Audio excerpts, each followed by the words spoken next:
ಇವತ್ತು world cancer day. ಅದನ್ನು ಬೆಂಗಳೂರಿನಲ್ಲಿ ಪೊಲೀಸ್ ಕಮಿಷನರ್ ಅವರ ಕಚೇರಿಯಲ್ಲಿ ವಿಭಿನ್ನವಾಗಿ ಆಚರಿಸಲಾಯಿತು. ಹೇಗೆ ಅಂದ್ರ ಅದರ ಒಂದು ಝಲಕ್ ನಿಮ್ಮ ಮುಂದೆ. ಪೊಲೀಸ್ ಸಮವಸ್ತ್ರದಲ್ಲಿ ಮಿಂಚಿದ ಚಿಣ್ಣರು, 4 ಪುಟಾಣಿ ಪೊಲೀಸರಿಗೆ ಸೆಲ್ಯೂಟ್. ಪೊಲೀಸ್ ಸಮವಸ್ತ್ರದಲ್ಲಿದ್ದ 4 ಮಕ್ಕಳಿಗೆ ಇವತ್ತು ಪೊಲೀಸ್ ಆಯುಕ್ತರ ಕಚೇರಿಯಲ್ಲಿ ವಿಶೇಷ ಸ್ವಾಗತ ಕೋರಲಾಯಿತು. ಅರೆ, ಮಕ್ಕಳು ಪೊಲೀಸ್ ಆದ್ರ ಅಂತ ಹುಬ್ಬೇರಿಸಬೇಡಿ. ಇವತ್ತು ವಿಶ್ವ ಕ್ಯಾನ್ಸರ್ ದಿನದ ಅಂಗವಾಗಿ ಬೆಂಗಳೂರು ಪೊಲೀಸರು ಕಿದ್ವಾಯಿ ಆಸ್ಪತ್ರೆಯ ಸಹಯೋಗದಲ್ಲಿ ಕಮಿಷನರ್ ಕಚೇರಿಯಲ್ಲಿ ಮಕ್ಕಳ ಆಸೆಯನ್ನು ಈಡೇರಿಸಲು ವಿಶೇಷವಾಗಿ ಮಕ್ಕಳಿಗೆ ಪೊಲೀಸ್ ಸಮವಸ್ತ್ರವನ್ನು ಹಾಕಲಾಗಿತ್ತು. 4 ಮಕ್ಕಳನ್ನು ಕಚೇರಿಗೆ ಆಹ್ವಾನಿಸಿ ಪೊಲೀಸ್ ಅಧಿಕಾರಿಯ ಹುದ್ದೆ ಕೊಟ್ಟು ಸನ್ಮಾನಿಸಲಾಯಿತು. ಅಷ್ಟೇ ಅಲ್ಲದೆ ಈ ಮಕ್ಕಳ ಮೂಲಕ ರಸ್ತೆ ಸುರಕ್ಷತಾ ನಿಯಮವನ್ನು ಪಾಲಿಸಿ ಹೆಲ್ಮೆಟ್ ಅನ್ನು ಧರಿಸಿ ಸುರಕ್ಷಿತವಾಗಿರಿ ಅಂಥೇಳಿ ಜಾಗೃತಿ ಮೂಡಿಸಲಾಯಿತು.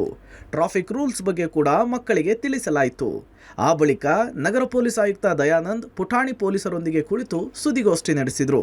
ಆ ಬಳಿಕ ಕಮಿಷನರ್ ತಾವೇ 4 ಮಕ್ಕಳ ಜೊತೆಗೆ ಸೆಲ್ಫಿಯನ್ನು ಕ್ಲಿಕ್ಕಿಸಿಕೊಂಡು ಮಕ್ಕಳ ಮುಖದಲ್ಲಿ ಸಂತಸ ಮನೆ ಮಾಡುವಂತೆ ಮಾಡಿದರು.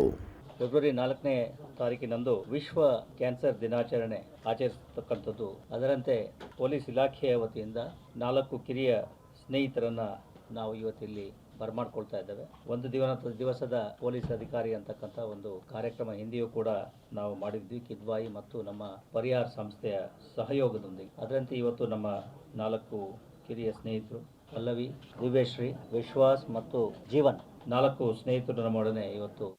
4 ಮಕ್ಕಳಲ್ಲಿ 3 ಪೊಲೀಸ್ ಅಧಿಕಾರಿಯಾಗಬೇಕು, ಬಡವರಿಗೆ ಸಹಾಯ ಮಾಡಬೇಕು ಅನ್ನುವಂತಹ ಆಸೆ ಇದ್ರೆ, ಮತ್ತೊಬ್ಬರಿಗೆ ಆರ್ಮಿ ಅಧಿಕಾರಿ ಆಗಬೇಕು ಅನ್ನುವಂತಹ ಆಸೆ ಇದೆ. ಓಕೆ, ಈಗ ನಿಮಗೆ ಪೊಲೀಸ್ ಅಧಿಕಾರಿಯಾಗಿ ಕಚೇರಿ ಕರ್ಕೊಂಡು ಬಂದಿದ್ದಾರೆ, ಏನು ಅನಿಸ್ತಿದೆ ನಿಮಗೆ? ಖುಷಿ ಅನಿಸುತ್ತೆ ಸರ್, ಹೆಮ್ಮೆ ಅನಿಸುತ್ತೆ. ನಾವು ಇದೇ ಥರ ಮುಂದೆ ಆಗಬೇಕು ಅಂತ. ನಿಮ್ಮ ಮುಂದೆ ಏನಾದರೂ ಪೊಲೀಸ್ ಅಧಿಕಾರಿ ಆಗಬೇಕು? ನಮ್ಮ ಪೊಲೀಸ್ ಅಲ್ಲ ಸರ್, ಆರ್ಮಿ ಆಗಬೇಕು. ಆರ್ಮಿಗೆ ಹೋಗ್ಬೇಕು ಸರ್, ನಮ್ಮ ಅಪ್ಪಾಜಿನೇ ಆರ್ಮಿ ಇರೋದು ಸರ್, ಸೊ ಹಂಗಾಗಿ ಆರ್ಮಿ ಹೋಗ್ಬೇಕು. ತುಂಬ ಖುಷಿ ಆಗುತ್ತೆ. ಪೊಲೀಸ್ ಆಗಬೇಕು ಅಂತ ಆಸೆ ಇತ್ತು? ಆಸೆ ಇತ್ತು.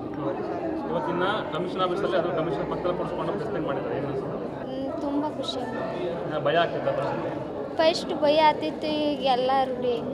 ಒಂದು ಟಿವಿಲೆಲ್ಲ ಪೊಲೀಸರು ನೋಡ್ತಾ ಇದ್ರು, ಮತ್ತೆ ಎದುರುಗಡೆ ನೋಡ್ತಾ ಇದ್ರು, ಏನು ಅನಿಸುತ್ತೆ? ತುಂಬ ಖುಷಿ ಆಗುತ್ತೆ. ನಾವು ಆ ಥರ ಆಗಬೇಕು ಅನ್ನೋದು ಖುಷಿ. ಒಂಥರ ಅವ್ರ ಥರ ನಾವು ಆಗಬೇಕು ಅನ್ನೋದು ಇದಾಗುತ್ತೆ ಸರ್. ಒಟ್ನಲ್ಲಿ ವಿಶ್ವ ಕ್ಯಾನ್ಸರ್ ದಿನಾಚರಣೆಯನ್ನು ಮಕ್ಕಳಿಗೆ ಖುಷಿ ನೀಡೋದ್ರೊಂದಿಗೆ ಅರ್ಥಪೂರ್ಣವಾಗಿ ಆಚರಿಸಿದ್ದು ವಿಶೇಷವಾಗಿತ್ತು. Umesh, crime bureau, public TV.